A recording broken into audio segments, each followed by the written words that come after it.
নমস্কার। কবিগুরু রবীন্দ্রনাথ ঠাকুরের কলমে কৃপণ। আমি ভিক্ষা করে ফিরতেছিলাম গ্রামের পথে পথে। তুমি তখন চলেছিলে তোমার স্বর্ণরথে।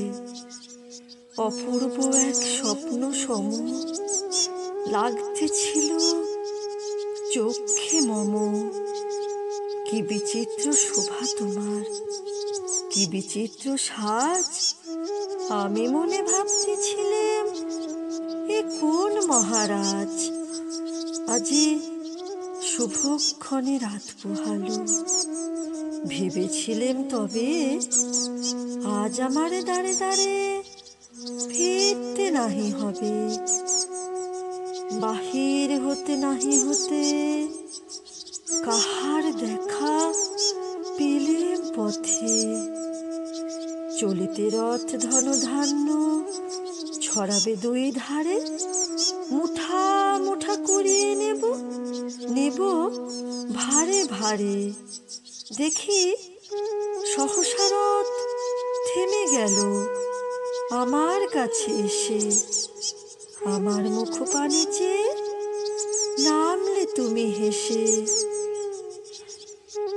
দেখে মুখের প্রসন্নতা জুড়িয়ে গেল সকল ব্যথা। হেনকালে কিসের লাগি তুমি অকস্মাৎ আমায় কিছু দাও গো বলে বাড়িয়ে দিলে হাত। মরি এ কি কথা রাজাধিরাজ, আমায় দাও গো কিছু। শুনে ক্ষণকালের তরে রইনু মাথা নিচু। তোমার কি বা অভাব আছে ভিখারি ভিক্ষুকের কাছে। এ কেবল কৌতুকের বশে আমায় প্রবঞ্চনা। ঝুলি হতে দিলেম তুলে একটি ছোট কণা।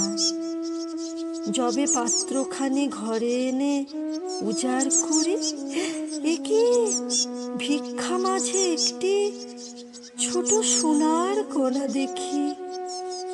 দিলেম যারাজ ভিখারিরে, স্বর্ণ হয়ে এলো ফিরে।